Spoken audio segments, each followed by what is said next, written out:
Hi all, ഈ വർഷത്തെ JEE session 1 B Arch B പ്ലാൻ്റെ റിസൾട്ട് പബ്ലിഷ് ചെയ്തിരിക്കുകയാണ്. അപ്പോൾ ബി പ്ലാനിങ്ങിൽ 100%ഓടുകൂടി ഓൾ ഇന്ത്യ റാങ്ക് 1 നേടിയിരിക്കുകയാണ് ബ്രില്യൻ്റെ ഗൗരി ശങ്കർ വി. അതോടൊപ്പം ബി ആർക്കിന് 99.91%ഓടുകൂടി ഉഗ്രവിജയം കരസ്ഥമാക്കിയ മീരയാണ് നമ്മുടെ കൂടെ ഉള്ളത്. അപ്പോൾ മീര, കൺഗ്രാജുലേഷൻ. അപ്പം നമുക്ക് മീരയെ ഒന്ന് പരിചയപ്പെടാം. എൻ്റെ പേര് മീര. ഞാൻ ട്രിവാൻഡ്രത്തു നിന്നാണ് വരുന്നത്. ഞാൻ ട്രിവാൻഡ്രം നെയ്യാറ്റിൻകരയിലാണ് എൻ്റെ വീട്. വീട്ടിൽ അമ്മ, അച്ഛൻ, അനിയത്തിയുണ്ട്. അമ്മയും അച്ഛനും രണ്ടുപേരും ലോയേഴ്സാണ്. ട്രിവാൻഡ്രം ഡിസ്ട്രിക്ട് കോടതിയിൽ തന്നെയാണ് വർക്ക് ചെയ്യുന്നത്.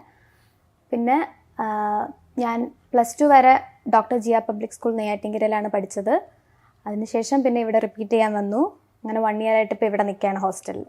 അപ്പോൾ റിസൾട്ടൊക്കെ വന്ന് വീട്ടിൽ പറഞ്ഞപ്പോൾ പേരൻസിൻ്റെ അടുത്ത് പറഞ്ഞപ്പോൾ എന്തായിരുന്നു നമ്മുടെ റിയാക്ഷൻ? എല്ലാവർക്കും നല്ല സന്തോഷമുണ്ട്. കാരണം ആരും വലുതായിട്ട് പ്രതീക്ഷിച്ചിട്ടുണ്ടായിരുന്നില്ല ഇത്രയും ഇതാവുമെന്ന്. അതുകൊണ്ട് നല്ല സന്തോഷമുണ്ട് എല്ലാവർക്കും. ഇത്രയും നല്ലൊരു റിസൾട്ട് പ്രതീക്ഷിച്ചിരുന്നോ? ഇല്ല, ഞാനൊരു 99 വലുതായിട്ട് പ്രതീക്ഷിച്ചില്ല. ഒരു 98 ഒക്കെ പ്രതീക്ഷിച്ചു. 99.9 കിട്ടിയതിൽ സന്തോഷമുണ്ട്. അപ്പം ഒരുപാട് സ്റ്റുഡൻസ് BTech ആണ് പൊതുവെ ചൂസ് ചെയ്യാറുള്ളത്. അപ്പോൾ എന്തുകൊണ്ടാണ് ബി ആർക്ക് തിരഞ്ഞെടുക്കാനുള്ളൊരു കാരണം? പണ്ട് തൊട്ട് ഡ്രോയിങ് നല്ല ഇഷ്ടമായിരുന്നു എനിക്ക്. പിന്നെ കൺസ്ട്രക്ഷൻ എടുത്ത പണ്ട് തൊട്ട് ഒരു ഇഷ്ടം ഉണ്ടായിരുന്നു. പിന്നെ +2 കഴിഞ്ഞപ്പോൾ ആണ് ബി ആർക്കിനെ പറ്റി ഒരു ഇത് വരുന്നത്, എൻ്റെ ശ്രദ്ധയിൽ വരുന്നത്. പിന്നെ JEE ഇവിടെ പിന്നെ റിപ്പീറ്റ് ചെയ്യാൻ വന്നപ്പോഴാണ് JEEക്ക് അങ്ങനെ ഒരു എക്സാം ഉണ്ടെന്ന് അറിയുന്നത്. അതുവരെ എനിക്ക് നാറ്റേ അറിയായിരുന്നുള്ളൂ. അങ്ങനെ പിന്നെ പ്രിപ്പയർ ചെയ്തു. മാത്സ് എനിക്ക് വലിയ കുഴപ്പമില്ലായിരുന്നു. അങ്ങനെ പ്രിപ്പയർ. അപ്പോൾ ഏറ്റവും ഇമ്പോർട്ടൻ്റ് ആയിട്ടുള്ളൊരു പാർട്ടാണ് ഡ്രോയിങ്ങിൻ്റെ ഒരു സെഷൻ വരുന്നത്. അപ്പോൾ ഇവിടെ വന്നിട്ട് ഡ്രോയിങ് നന്നായിട്ട് ഇമ്പ്രൂവ് ആവാൻ സാധിച്ചിട്ടുണ്ട് അല്ലേ? തുടക്കത്തിലുണ്ടായിരുന്നതിനെക്കാട്ടിലും നല്ലോണം ഇമ്പ്രൂവ് ആയിട്ടുണ്ട്. ആ ഒരു 1 hour ടൈം ലിമിറ്റിൽ കംപ്ലീറ്റ് ചെയ്യാൻ എന്തായാലും പറ്റിയത് പ്രാക്ടീസ് വഴി തന്നെയാണ്. അതിന് ഞാൻ ബ്രില്യൻറ്റിന് തന്നെ നന്ദി പറയുന്നു. ഓൾറെഡി നമ്മുടെ ഒരു 2 ക്വസ്റ്റ്യൻ നമ്മൾ ഓൾറെഡി നിങ്ങളെ മോഡൽ എക്സാമിന് ചെയ്യിപ്പിച്ച ക്വസ്റ്റ്യൻസ് ഒക്കെ ആയിരുന്നു. അപ്പോൾ അത് കണ്ട സമയത്ത്, എക്സാമിന് വന്ന സമയത്ത് എന്ത് തോന്നിയത്? ഫസ്റ്റ് വന്നത് പ്രൊപ്പോർഷനേറ്റ് ക്വസ്റ്റ്യൻ ആയിരുന്നു. അത് നമ്മളിവിടെ പഠിച്ച ആ ഒരു മോണമെന്റും ആയിരുന്നു. ഇവിടെ മിക്കവാറും നമുക്ക് എക്സസൈസിന് തരാറുള്ള ഒരു മോണമെന്റ് ആയിരുന്നു ബുലാൻ ദർവാസ. അപ്പോൾ അത് വന്നപ്പോൾ അത്യാവശ്യം നല്ല എളുപ്പമായിരുന്നല്ലോ. അതുകൊണ്ട് നല്ല സന്തോഷം ഉണ്ടായിരുന്നു. പിന്നെ സെക്കൻഡ് ക്വസ്റ്റ്യൻ ഒരു വില്ലേജ് ഏരിയയിലുള്ള ഒരു റെയിൽവേ സ്റ്റേഷൻ്റെ സീൻ ഡ്രോയിങ് ആയിരുന്നു തന്നെ. അത് കളർ ചെയ്യാനുണ്ടായിരുന്നു. അതും നമ്മളിവിടെ മോഡൽ ഇട്ടതുപോലത്തെ തന്നെ ഒരു ടൈപ്പ് ക്വസ്റ്റ്യൻ ആയിരുന്നു. അതുകൊണ്ട് കുഴപ്പമില്ലായിരുന്നു. ഡ്രോയിങ് 1 hour തന്നെ തീർക്കാൻ പറ്റി. പിന്നെ ആപ്റ്റിറ്റ്യൂഡും ഒരു ഇമ്പോർട്ടൻറ്റ് ഫാക്ടറാണ്. 200 മാർക്കാണ് വരുന്നത്. ഓൾറെഡി പല ക്വസ്റ്റ്യൻസും അതിൽ നിന്ന് നമ്മൾ ചോദിച്ചത് വന്നിട്ടുണ്ട് അല്ലേ? അപ്പോൾ നിങ്ങൾക്ക് ഏകദേശം ഒരു 40+ ക്വസ്റ്റ്യൻസ് സിമിലർ ആയിട്ടുള്ള ക്വസ്റ്റ്യൻസ് ഒക്കെ ഉണ്ടായിരുന്നു. അപ്പം എക്സാമിന് ഇരിക്കുന്ന സമയത്ത് ഇത് കണ്ട സമയത്ത്, ആ ക്വസ്റ്റ്യൻസ് കണ്ട സമയത്ത് എന്ത് തോന്നി? അതായത് നമുക്ക് പെട്ടെന്നൊരു വേറൊരു സെക്കൻഡ് തോട്ടിന് വേണ്ടിയിട്ട് വലുതായിട്ട് സമയമില്ലായിരുന്നു. കാരണം അത് കണ്ടപ്പോഴേ നമുക്ക് മനസ്സിലാവും നമ്മളിവിടെ ചെയ്ത സെയിം പാറ്റേൺ ക്വസ്റ്റ്യൻ തന്നെ ആയിരുന്നു. പിന്നെ നമുക്ക് ഇപ്പോൾ എക്സാമിന് ചെന്നിരുന്നപ്പോഴാണെങ്കിൽ തന്നെ ആ സ്ക്രീന് ബ്രില്യൻറ്റിലെ മോഡൽ തന്നിരിക്കുന്ന സെയിം അതുപോലത്തെ ഒരു സ്ക്രീൻ തന്നെ ആയിരുന്നു. അപ്പോൾ അതുകൊണ്ട് വലിയ ടെൻഷനായിട്ടൊന്നും എനിക്ക് ഫീൽ ചെയ്തില്ല.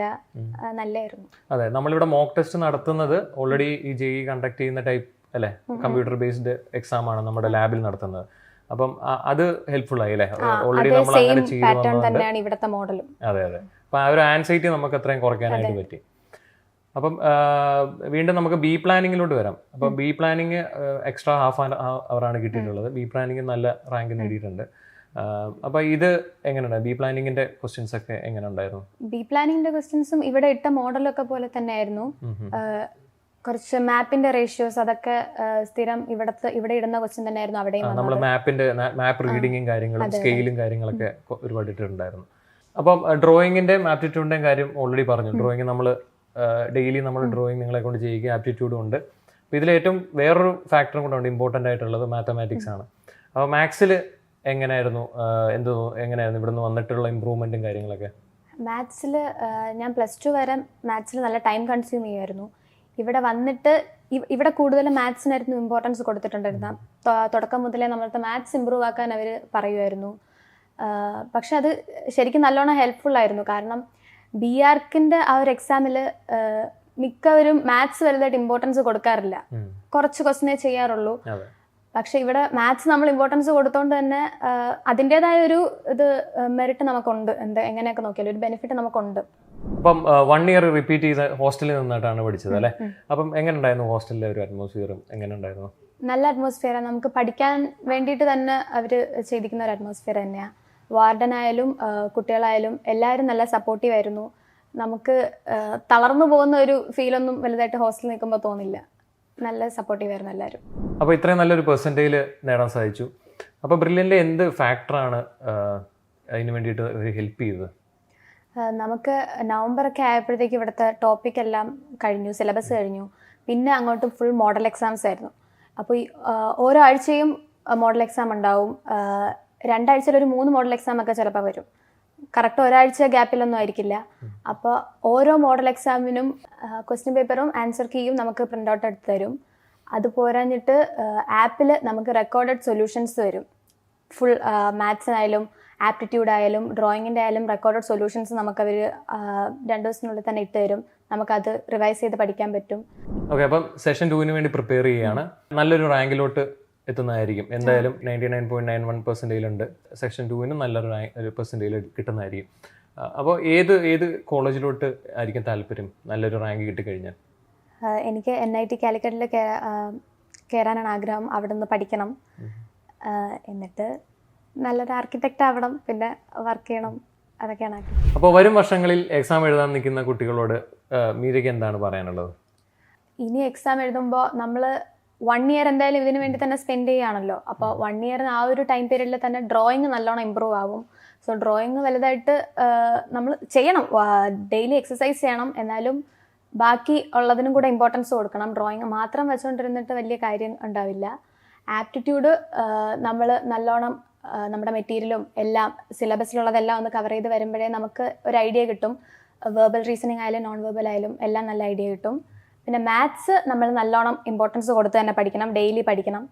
കാരണം മാത്സ് ഉള്ളതൊരു വലിയ ഡിസൈഡിങ് ഫാക്ടർ തന്നെയാണ്. കാരണം എല്ലാവരും മാത്സ് വലുതായിട്ട് അറ്റൻഡ് ചെയ്തെന്ന് വരില്ല. അപ്പോൾ നമുക്ക് മാത്സിൽ സ്കോർ ചെയ്യുന്നത് നമ്മളെ നല്ലോണം ഹൈ റാങ്കിലോട്ട് എത്തിക്കാൻ ഹെൽപ്പ് ചെയ്യും.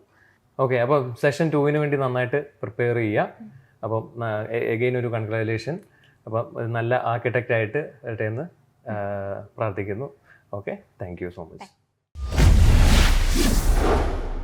Brilliant Study Center, India's #1 coaching center for NEET and JEE.